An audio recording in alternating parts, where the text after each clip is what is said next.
있습니다. 오늘 함께 나누실 말씀 디모데후서 3장 16절 17절 말씀입니다.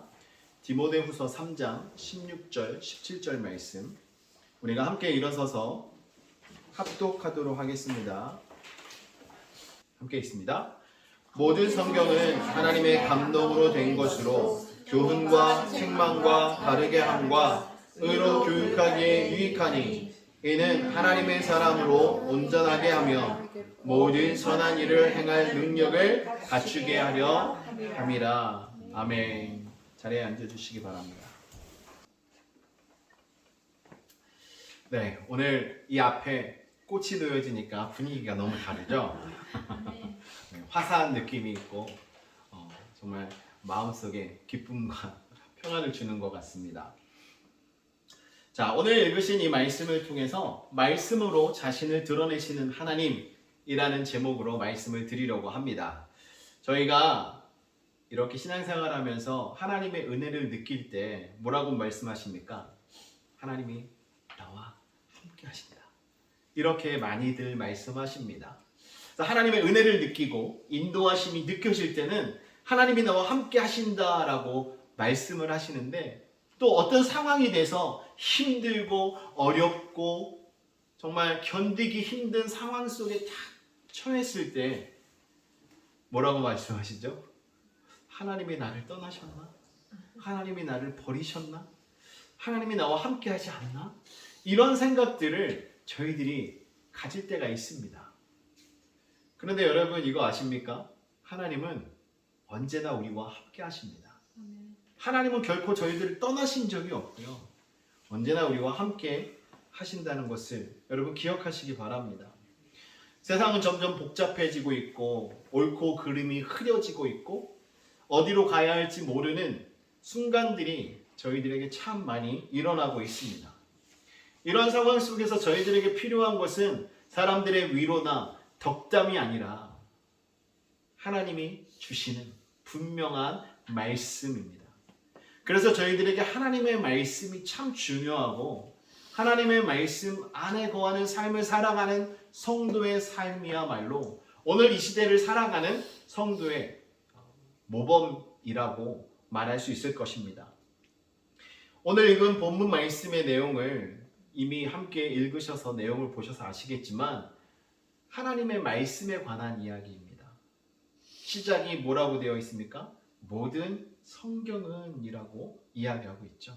하나님의 말씀에 대해서 이야기하는데요. 특별히 이 디모데후서, 디모데전서와 디모데후서는 사도 바울이 디모데에게 어떻게 목회를 해야 하는지에 대한 권면을 해주고 있는 내용이 담겨있는 서신입니다. 그렇기 때문에 이 내용 전체를 보면 목회자로서 어떻게 해야 하고 특별히 하나님의 사람으로서 어떻게 있어야 하는지에 대한 교훈을 주고 있는데 그때의 상황들을 보시면 에베소 교회에서 목회하고 있던 디모데의 상황은 그렇게 평탄하지 않았습니다. 시대적으로 참 혼란스러웠고 많은 기독교의 핍박이 있을 때였습니다. 그런데다가 교회 안에는 다른 사상들이 들어와서 성도들이 혼미해 있었어요. 이것이 옳은지 저것이 옳은지 옳고 그름을 분간하지 못하고 미혹되어 있는 상황 속에 있었습니다. 그러다 보니까 젊은 목사였던 이 디모데에게 정말 지혜와 명철이 필요했고 목회를 잘 하기 위한 어떤 방법이 전략적으로 필요한 시기였습니다. 그런데 사도 바울은 디모데에게 그런 목회적 전략이나 또 목회적으로 어떻게 하면 좋은지 노하우를 전해주지 않았습니다. 오늘 본문 말씀의 내용을 보면 사도 바울이 디모데에게 이야기하고 있는 것은요, 바로 하나님의 말씀을 붙들라라는 것입니다. 하나님의 말씀이 전부다라는 것을 가르쳐주고 있습니다. 그래서 사도 바울이 말씀하고 있는 오늘 16절과 17절 말씀 안에서 이야기하고 있는 전체 주된 내용은요, 하나님의 말씀은 그러니까 우리가 보고 있는 이 성경 말씀은 하나님의 감동으로 되어 있다. 그 말씀이 얼마나 유익한지 사도 바울이 이야기하면서 그 말씀에 사로잡혀서 살아가는 목회자, 성도, 하나님의 사람이 되어야 함을 말씀하고 있는 것입니다. 그러므로 오늘 우리는 이 말씀을 통해서 하나님께서 말씀으로 어떻게 자신을 드러내고 계시고 우리를 어떻게 세우고 계신가를 함께 살펴보면서 은혜를 나누고요. 또한 우리가 정말 하나님의 말씀 안에서 하나님의 사람으로 새롭게 태어나고 변화되는 시간이 되기를 주님의 이름으로 축원합니다. 첫 번째 저희들에게 주시는 교훈은 하나님의 말씀은 하나님께서 자신을 드러내시는 계시이다라는 겁니다. 오늘 본문 말씀 16절 상반절 말씀의 내용을 잠깐 보시면요. 이렇게 기록되어 있습니다. 모든 성경은 하나님의 감동으로 된 것으로 라고 이야기하고 있어요. 사도 바울이 성경에 대해서 이야기하는 거죠. 소개하는 거죠. 성경이 무엇이냐? 바로 하나님의 감동으로 된 것이다 라고 말하고 있습니다. 그런데 여기서 그냥 성경이라고 말하지 않고 모든 성경이라고 말하고 있습니다. 모든 성경.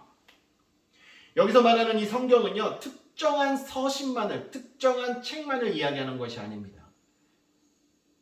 사도 바울이 살고 있었던 당시에 성경을 말한다면 무엇을 말할 수 있겠습니까?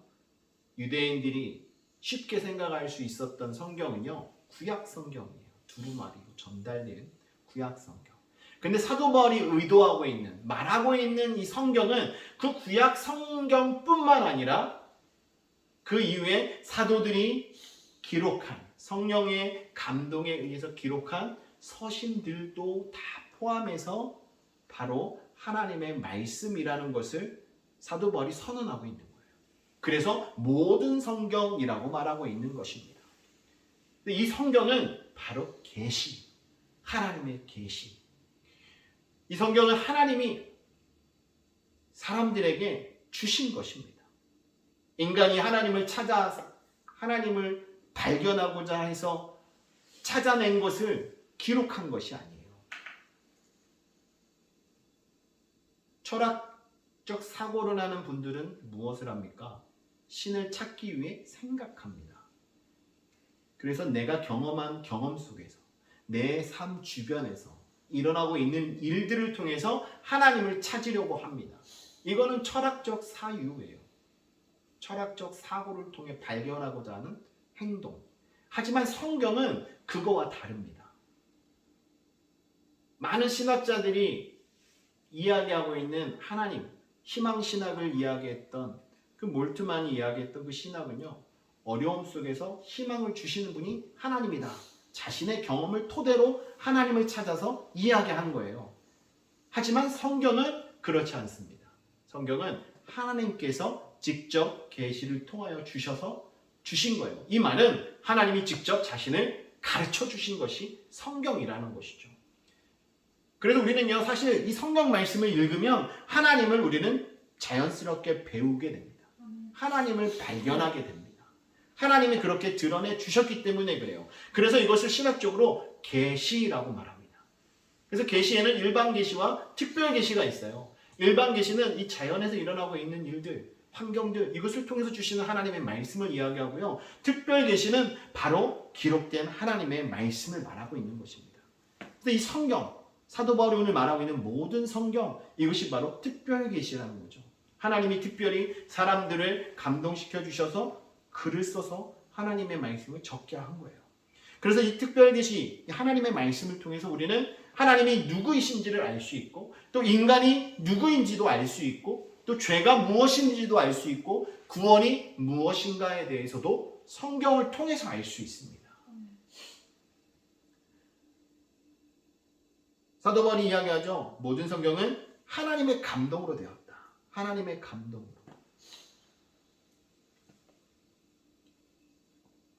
이 구절은요, 참 신학적으로도 많은 대화가 있는 구절입니다. 그래서 성경이 어떻게 기록되었는가에 대해서 이야기할 때 하나님의 감동으로 된 것이다 라고 표현 사도 바울이 하고 있어서 이 말씀을 통해서 신학자들은 성경 영감론에 대해서 대화를 합니다. 그러면서 주장하고 있는 게 축자 영감설과 유기적 영감설, 그리고 기계적 영감설을 이야기합니다. 근데 저희가 따라가고 있는 영감설은요, 축자 영감설과 그리고 유기적 영감설이에요. 축자 영감설이 뭐냐면 바로 오늘 말씀에서 하는 것처럼 모든 성경은 하나님의 감동으로 되었다. 모든 성경, 기록된 이 말씀, 문자적인 말씀, 이 모든 게 하나님의 감동으로 기록된 것이다 라는 거죠. 그렇기 때문에 오류가 없다라고 생각하는 거예요. 거기다가 유기적 영감설은요, 기계적 영감설은 하나님이 주시는 그대로 사람이 기계적으로 받아 적었다라고 말하는 주장하고 있는 내용이고요. 유기적 영감설은 받아 적는 그 저자들이 하나님께서 주신 감동을 따라 자신의 성품과 자신의 기질과 자신의 환경과 이런 상황 속에서 기록했다는 거예요. 그래서 공간복음이나 이렇게 사복음서를 보면 마태, 마가, 누가, 요한이 똑같은 것을 목격했지만 서로 다르게 기록하고 있는 부분들이 있습니다. 왜냐하면 이 사람들이 쓰고 있는 대상이 달랐고 또 그 사람의 처지가 달랐습니다. 학문 이런 학식이나 배경이 달랐어요. 그래서 언어 문체가 다르고 문화를 이용하는 것이 다르고 또 전공을 사용하는 방법이 달랐습니다. 이러한 것들을 인정하는 것이 바로 유기적 영감설이라고 말하는 거예요. 지금 말씀드렸던 것처럼 이렇게 하나님의 말씀은 하나님께서 감동시켜 주셔서 그 글을 적게 하셨다는 거예요. 그래서 하나님의 말씀이 내용뿐만 아니라 표현과 기록까지도 하나님의 주권적인 역사 아래 있다라고 믿는 것이 바로 이 축자 영감설, 영어로 이야기하면 verbal plenary inspiration 이라고 말합니다. 그렇기 때문에 하나님의 감동으로 되었기 때문에 성경은요, 오류가 없습니다. 사람들이 옮겨 적으면서 생겨나는 문자적 오류가 군데군데 있기는 합니다만, 여기서 말하고 있는 전체 내용 가운데 하나님께서 주시는 모든 하나님의 말씀에 오류가 없고 또 이 말씀으로만 충분하다라고 신학자들은 이야기하고 있습니다. 바로 성경은 또한 그것을 증명하고 있습니다. 그래서 하나님은요, 이 말씀을 통해서 자신을 드러내고 계세요. 그래서 하나님의 말씀, 이 성경은 하나님께서 자신을 사람들에게 드러내는 수단입니다. 그렇기 때문에 우리는 성경을 대할 때 그냥 이스라엘의 역사나 아니면 사람이 살아가는 데 있어서 도덕적으로 옳고 그름을 분별하기 위한 책으로만 여기면 안 되는 거예요. 성경은 하나님께서 자신을 알려주는 방법인 것입니다. 하나님을 궁금해 하시는 분들 성경을 보셔야 돼요. 하나님이 궁금하고 하나님이 어떤 일을 행하셨고 하나님이 어떤 분인가 생각이 자꾸 드시는 분들은요, 하나님의 말씀을 가까이 하셔야 합니다. 성경을 떠나서는 우리가 하나님을 온전히 알 수 없고 온전히 체험할 수 없습니다. 우리의 감정과 우리의 체험과 우리의 직관은요, 모두 제한적입니다. 아주 좁아요. 내가 알고 있는 그 선에서밖에 생각을 하지 못합니다. 내가 경험한 그 바운더리 안에서만 생각을 할 수 있습니다. 하지만 성경은요, 그것을 뛰어넘어서 하나님의 크심과 선하심과 위대하심과 하나님의 전능하신 모든 것들을 저희들이 알 수 있도록 가르쳐주고 있습니다. 그래서 하나님에 대한 모든 참된 지식은 성경으로만 규정될 수 있는 거예요. 아무리 내 생각이 이렇다라고 말해서 이야기한 그 명제가 하나님에 대한 정의가 되지 않습니다. 바로 성경이 기준이 되어야 돼요. 그래서 종교 철학자들, 종교 개혁가들이 주장했던 내용 중에 하나가 소라 스크립투라. 이 말은 오직 성경으로예요. 성경으로 들어가야 됩니다. 성경이 모든 것의 기준이 된다는 것입니다. 성경이 교회의 전통보다 위에 있고 개인의 경험보다 위에 있고 모든 신앙과 삶을 판단하는 최종 권위가 된다는 사실을 여러분 믿으시기 바랍니다. 하나님은 이 성경을 통해서 하나님 자신을 저희들에게 알려주고 계신 거예요. 꼭 어두운 밤바다에서 항해를 하고 있는 배에게 등대의 빛과 같다는 것입니다. 아무것도 보이지 않는 그 바다 가운데 배가 암초를 피하고 안전하게 부둣가에 다가갈 수 있는 유일한 길은요, 바로 등대의 불빛입니다. 먼 바다에서는 바다가 깊기 때문에 암초에 부딪힐 이유가 없습니다. 그런데 육지로 가까워지면 가까울수록 잘못 뱃길을 들이게 되면 암초에 부딪혀서 배가 파손할 수 있습니다. 그래서 그 길을 찾아가기 위해서 필요한 것이 바로 등대의 불빛이라는 거죠. 바로 성경이 그렇습니다. 성경은 아무것도 없는 칠흑 같은 이 세상 속에서 저희가 하나님을 발견할 수 있게 해주는 빛과 같은 역할을 하는 것이 바로 성경이라는 거예요.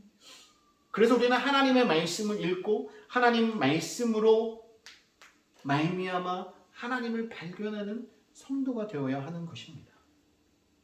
그래서 여러분, 이 시간 여러분들 한번 여러분의 신앙 상태를 점검해 보십시오.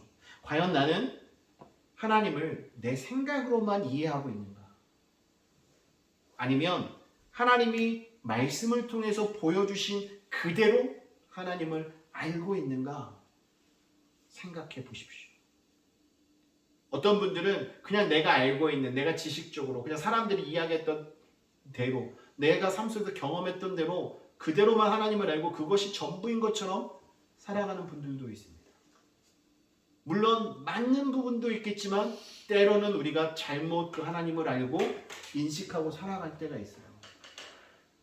어떤 분들은 어렸을 때 아버지나 어머니로부터 학대를 당했던 기억이 있어서 하나님을 부모님처럼 생각하는 이러한 말씀을 드릴 때 불편해하는 분들이 계십니다.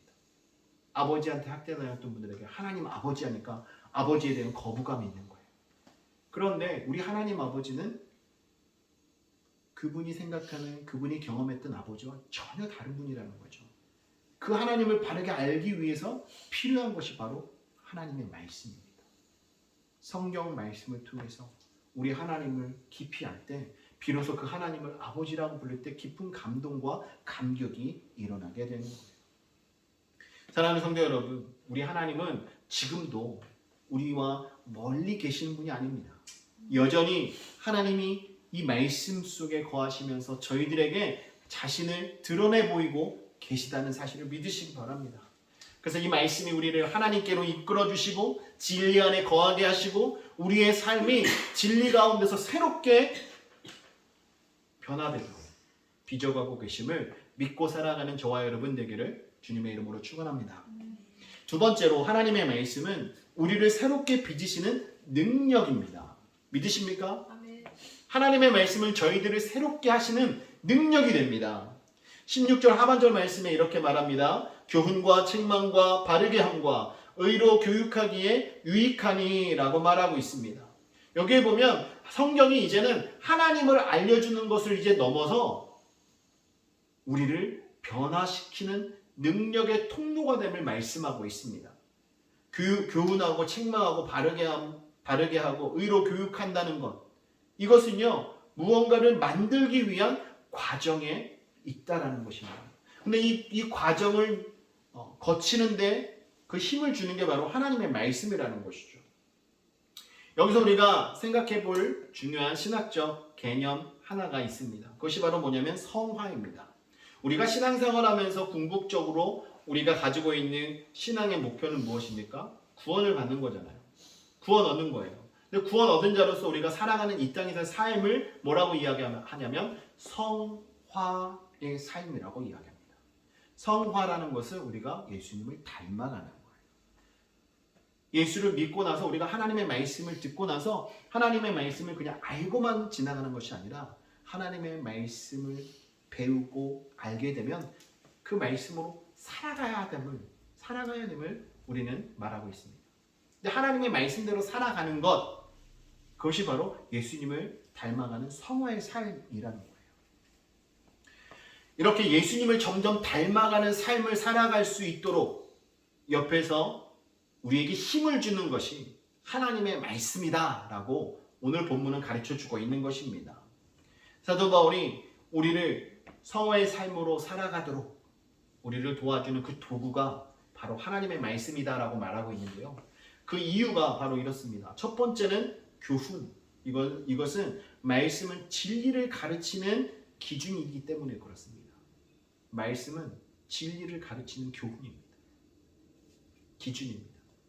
그래서 하나님의 말씀은 우리에게 무엇이 진리인지를 가르쳐주고 그 진리 가운데 살아가도록 합니다. 그래서 하나님의 말씀을 대할 때마다 우리는 진리를 깨달을 수 있게 되는 거예요. 하나님의 뜻을 알 수 있게 되는 것입니다. 그래서 신학적으로 이것을 성경의 규범성이라고 이야기합니다. 성경은 우리의 삶 속에, 우리의 신앙의 과정 속에 최종 기준이 됨을 말하는 것이죠. 그래서 하나님의 말씀은 저희들을 항상 교훈합니다. 저희들에게 하나님을 가르쳐주고 예수님을 가르쳐주고 예수님을 닮아가는 삶이 무엇인지, 진리 가운데 거하는 삶이 무엇인지 그것을 가르쳐준다는 것입니다. 그리고 두 번째는 책망과라고 이야기합니다. 하나님의 말씀은 저희들을 책망합니다. 왜 그렇습니까? 하나님의 말씀은 죄를 드러내기 때문에 그렇습니다. 우리는 하나님의 말씀과 가까워지면 가까워질수록 우리의 죄가 다 드러나게 되어 있습니다. 그래서 우리를 불편하게 해요. 우리에게 죄를 지적하지 않으면 불편할 이유가 없습니다. 여러분들도 그렇죠? 여러분들이 무언가 실수를 하고 잘못했을 때, 또 그것이 죄라고 여겨지는 것들이 있을 때 누군가가 그것을 지적해서 이야기하면요, 인정하고 싶어 하지 않습니다. 죄라는 것을 알면서도 오히려 더 화가 납니다. 그것을 드러나게 했기 때문에. 근데 여러분, 하나님의 말씀이 바로 저희들에게 그 역할을 해요. 우리가 잘못한 것, 우리가 지은 죄, 우리가 잘못된 죄된 방향으로 가고 있는 이 모든 것을 하나님의 말씀은 가르쳐 주십니다. 그래서 드러나게 하시는 거예요. 히브리서 4장 12절 말씀에 보면 이렇게 기록하고 있습니다. 하나님의 말씀은 살아있고 활력이 있어 좌우의 날선 어떤 검보다도 예리하여 혼과 영과 및 관절과 골수를 찔러 쪼개기까지 하며 또 마음의 생각과 뜻을 판단하나니라고 말씀합니다. 지금 히브리 기자가 말하는 것처럼 하나님의 말씀은요, 우리의 영적 상태를 깨닫게 해주는, 우리의 내면을, 우리의 영적 상태를 비춰주는 영적 진단 도구가 됨을 이 말씀은 가르쳐주고 있는 거예요. 아주 말씀이 날카롭기 때문에 우리에게 들이대면 될수록 우리에게 잘못된 것이 낱낱이 드러나게 되어 있습니다. 우리 스스로는 죄를 완전히 알 수 없습니다. 우리가 죄를 짓지 않고 모범적으로 살아가는 사람이라 할지라도 나도 모르게 내 안에는 죄성으로 인하여 죄를 지을 때가 있습니다. 다만 많은 사람들 가운데 있다 보니까 죄로 여겨지지 않고 그냥 자연스럽게 지나가는 경우가 참 많죠. 하지만 하나님의 말씀은요, 저희들에게 깨닫게 하시고 돌이키게 하시고 저희가 죄 가운데 서 있지 않도록 말씀을 항상 저희를 책망하십니다. 죄가 드러날 때마다, 잘못할 때마다 책망하시면서 깨닫게 하시는 거예요. 근데 하나님이 책망하시면서 저희들을 탓하시려고 책망하시는 것이 아닙니다. 책망하시는 이유는요, 죄를 깨닫게 하시고 드러나게 하시고 그 자리에서 돌이켜서 온전한 그리스도인으로서의 삶을 살아가도록 하시기 위해서 하나님의 말씀을 통하여 책망하시는 줄 믿으시기 바랍니다. 세 번째로 하나님의 말씀은요, 바르게 한다라고 말합니다. 바르게 한다는 것은요, 회복시키시는 거예요.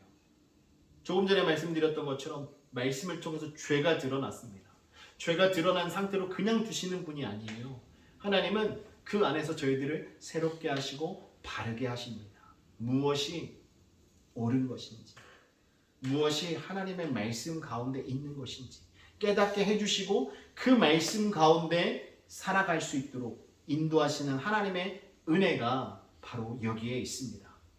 우리는 이것을 회복적 은혜라고 말합니다.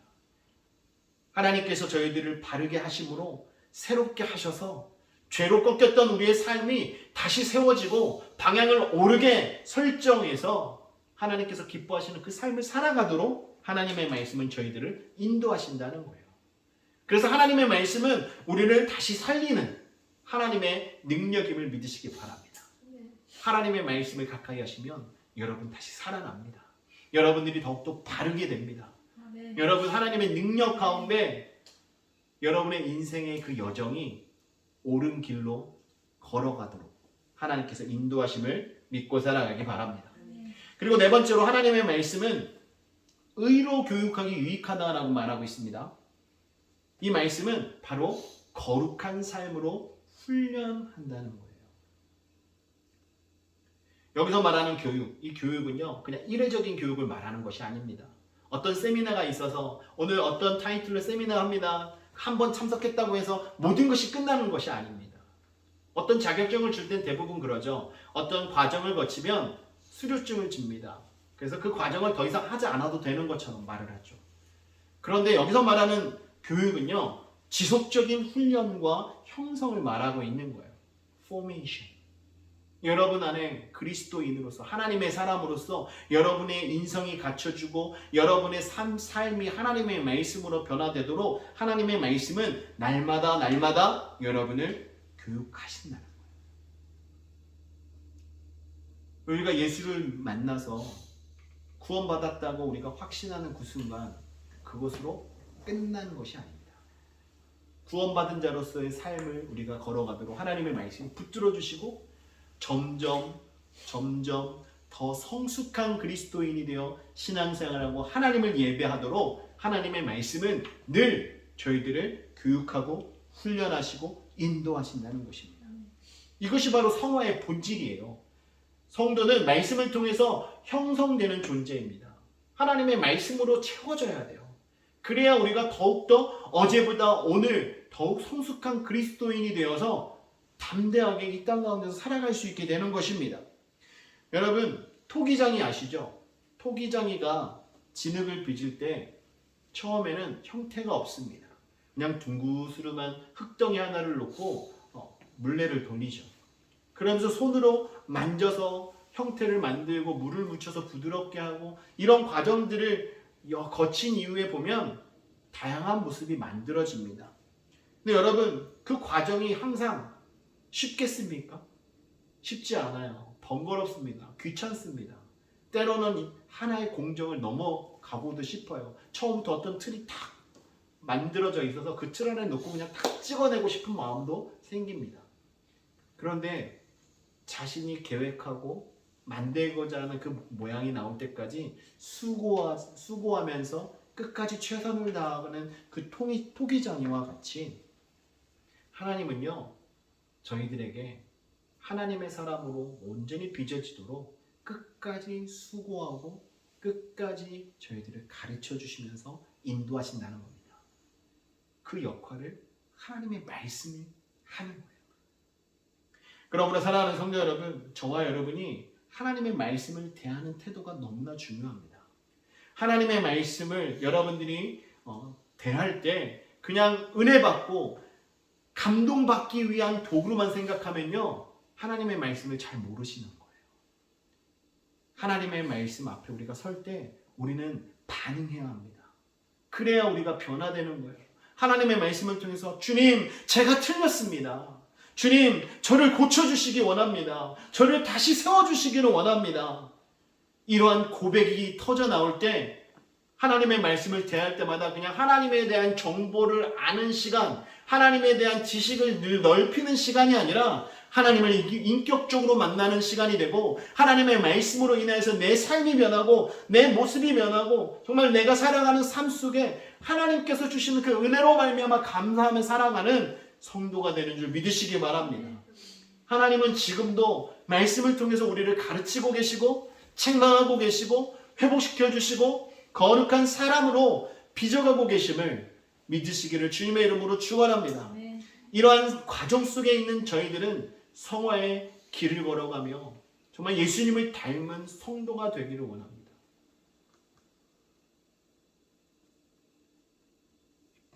오늘 말씀해 주시는 교훈 세 번째 말씀을 드리도록 하겠습니다. 하나님의 말씀은 하나님의 사람을 온전하게 세우십니다. 17절 말씀을 함께 보겠습니다. 이는 하나님의 사람으로 온전하게 하며 모든 선한 일을 행할 능력을 갖추게 하려 함이라 라고 말씀하고 있습니다. 17절 말씀은 앞서 말씀드렸던 16절 말씀의 내용에 대한 결론적인 말씀입니다. 하나님께서 계시로 기록하게 해서 하나님의 감동으로 기록된 이 하나님의 말씀을 저희들이 가까이 대하면 그 말씀을 통하여 저희들에게 교훈해 주시고 책망하시고 바르게 해 주시고 의로 교육하셔서 저희들이 그리스도인으로 성숙한 그리스도인이 되도록 인도해 주시는 그 하나님이 그렇게 하신 모든 그 이유, 그 이유를 17절에서 말씀하고 있는 거예요. 하나님이 그렇게 하시는 이유는 바로 하나님의 사람을 세우기 위해서입니다. 하나님의 사람을 세우기 위해서 하나님의 말씀을 주셨고, 하나님의 사람을 세우기 위해서 하나님은 저희들을 교훈하시고 책망하시고 바르게 하시고 의로 교육하면서 늘 저희와 함께 하시는 줄 믿습니다. 오늘 본문에서 하나님의 사람이라고 이야기하고 있는데요. 구약 성경에 보면 이 하나님의 사람이라는 표현은요, 하나님의 사명을 받은 사람만 하나님의 사람이라고 표현을 했었습니다. 그런데 이것이 신약 시대로 넘어오면서 이 표현이 확장돼서 모든 성도, 즉 하나님께 속한 사람으로 의미를 하고 있습니다. 하나님은 단순히 교회 다니는 사람을 원하는 것이 아닙니다. 하나님이 원하시는 사람은 바로 하나님의 사람이라는 거예요. 하나님을 아는 사람, 하나님께 속한 사람, 하나님을 위해서 살아가는 사람. 여러분, 이러한 사람을 만들어 가시는 도구가 바로 하나님의 말씀이라는 겁니다. 하나님의 말씀이 저희들을 온전하게 하는 거예요. 여러분, 온전하다라는 것을 생각하면 여러분은 어떤 생각이 드십니까? 완전하고 모든 것이 충분한 상태를 말하는 것처럼 느껴지지 않으십니까? 그런데 이 온전하게 하며 라고 할 때 이 온전하게라는 것은요, 준비된 또는 성숙의 개념으로 사용되고 있습니다. 그렇기 때문에 온전하게 하며 이것은 완전하고 모든 것이 갖춰진 충분한 상태가 되게 하기 위해서 하나님이 이렇게 하신다는 것이 아니라 바로 온전하게 한다는 것은 준비하게 한다는 거예요. 성숙하게. 그 모든 중심에는 하나님의 말씀이 있다는 것입니다. 그러니까 하나님의 말씀은 저희들은 불완전하지만 저희들이 온전할 수 있도록, 그러니까 하나님의 사람이 되도록 지속적으로 훈련되고 지속적으로 자라날 수 있도록 하나님의 말씀이 저희들에게 일하신다는 것입니다. 성경에 나타난 많은 지도자들을 보면요, 하나님의 말씀 없이 준비된 사람이 없습니다. 구약에서 하나님의 사람이라고 이야기할 때 대표적으로 누굴 이야기합니까? 모세를 이야기하죠. 모세도 하나님의 말씀으로 준비된 자였습니다. 다윗도 마찬가지예요. 하나님의 말씀으로 준비된 자예요. 어떤 순간에도 하나님의 말씀을 의지했고 하나님의 말씀을 묵상했고 하나님의 일하심을 경험하며 고백했던 자입니다. 디모데도 마찬가지입니다. 디모데도 할머니와 어머니를 통해서 어려서부터 하나님의 말씀을 대하면서 하나님의 말씀으로 준비되었던 사람이었습니다. 그러므로 여러분, 하나님의 사람은 하나님의 말씀을 통해서 반드시 만들어지게 되어 있습니다. 그러므로 저와 여러분들이 가져야 될 자세는 무엇이겠습니까? 하나님의 말씀을 가까이 하는 거예요. 하나님의 말씀을 가까이 하셔서 하나님의 사람으로 세워지는, 온전하게 변화되는 저와 여러분 되기를 주님의 이름으로 축원합니다. 또한 하나님의 말씀은 저희들을 사명이 있는 삶으로 이끌어갑니다. 17절 마지막 부분에 모든 선한 일을 행할 능력을 갖추게 하려 함이라 라고 말합니다. 여기서 선한 일은 단순히 그냥 착한 행동을 말하는 것이 아니에요. 여기서 말하는 것은 하나님의 뜻을 이루는 삶 전체를 말하는 것입니다.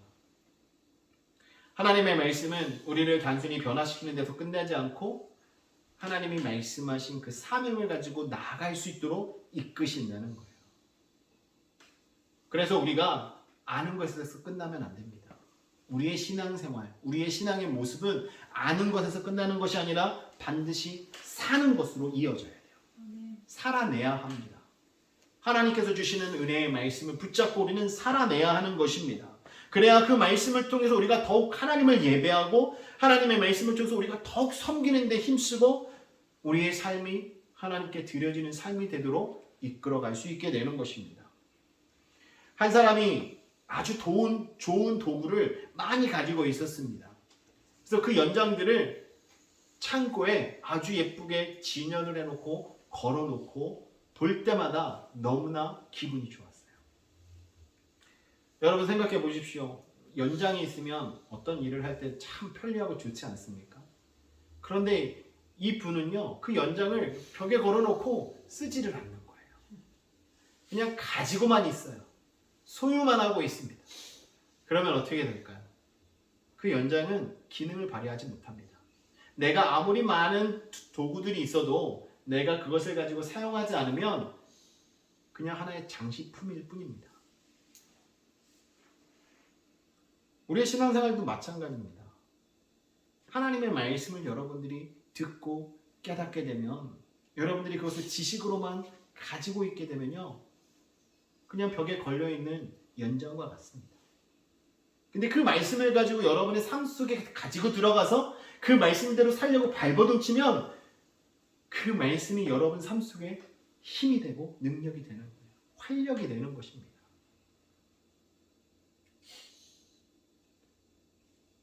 그래서 하나님은 지식이 많은 사람을 찾지 않고요, 사용되는 사람을 찾습니다. 하나님은 그냥 벽에 걸려있는 도구가 되어 있는 자들을 찾는 것이 아니라 쓰임 받고 있는 그 사람들을 찾아요. 쓰임 받고 싶어서 주인의 손에 들린 바가 되어서 나가기를 원하는 연장을 찾고 계신다는 것입니다. 그러므로 사랑하는 성도 여러분, 이 시간 여러분 한번 여러분 자신에게 질문해 보세요. 나는 과연 하나님의 말씀으로 변화되고 있는가? 나는 하나님의 사람으로 빚어지고 있는가? 나는 하나님의 말씀대로 살아가려고 힘쓰고 애쓰고 있는가? 그리고 더 중요한 질문이 있습니다. 하나님은 지금 나를 통해서 무엇을 하기를 원하실까? 이 질문을 여러분 자신에게 한번 드려보세요. 하나님의 말씀은 우리를 교회 안에만 머물게 하지 않습니다. 하나님의 말씀은 저희들을 세상 속으로 보내고 계십니다. 여러분의 가정과 여러분의 일터와 또 여러분들이 거하고 있는 그 지역으로 하나님은 여러분들을 보내고 하나님의 뜻대로 살아내는 사람이 되기를 원하십니다. 하나님 뜻대로 살아내기를 여러분 원하신다면 여러분 하나님의 말씀을 진심으로 가까이 하셔야 돼요. 하나님의 말씀을 가까이 할 때 이 말씀이 여러분 안에서 역사하시고 여러분들을 변화시켜 주셔서 여러분들을 이 땅 가운데 선한 일을 행하는 사람으로 온전히 세워질 수 있도록 하나님의 말씀이 인도하실 줄 믿습니다. 사랑하는 성도 여러분, 오늘 말씀을 정리하겠습니다. 오늘 디모데후서 3장 16절 17절 말씀 속에서 사도 바울이 디모데에게 하고 있는 주된 말씀의 내용은요, 말씀에 붙들린 바 되어 살아가라 라는 거예요. 그 말씀이 어떤 말씀입니까? 그 말씀은 계시된 말씀으로서 하나님을 드러내는 말씀이라는 거예요. 하나님께서는 이 말씀을 통해서 자신을 드러내고 계신다는 것입니다. 그렇기 때문에 우리가 그 말씀을 알고 그 말씀대로 교훈되고 책망받고 바르게 함과 의로 교육하시는 하나님 말씀 앞에 설 때 우리는 비로소 하나님의 사람으로서 온전하게 되고 선한 일을 행하면서 이 세상 속에서 온전히 세워지는 하나님의 사람이 된다는 사실을 사도 바울은 디모데에게 교훈하고 있는 것입니다. 이 말씀이 디모데에게 뿐이겠습니까? 오늘 이 말씀을 듣는 저와 여러분에게 동일하게 말씀하고 있는 줄 믿습니다. 저희들은 하나님의 말씀을 가까이 할 때 우리는 변화되고 하나님의 말씀을 통해서 하나님의 사람으로 쓰임받게 될 줄 믿습니다. 여러분 하나님의 말씀을 인정하시고 하나님의 말씀 앞에 여러분의 삶을 비추면서 하나님께서 여러분들에게 말씀하시는 그 말씀에 순종함으로 우리의 삶을 통해 하나님을 드러내시는 우리 모두 되기를 주님의 이름으로 축원합니다.